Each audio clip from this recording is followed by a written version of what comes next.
spool that you wind up, and see if I can get it on here. I'm doing it one-handed. So check it out.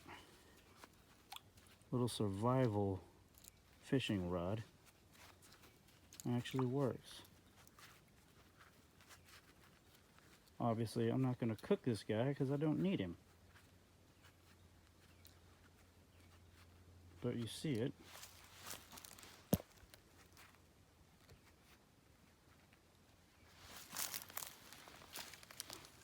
Fish hooked on. Good to go.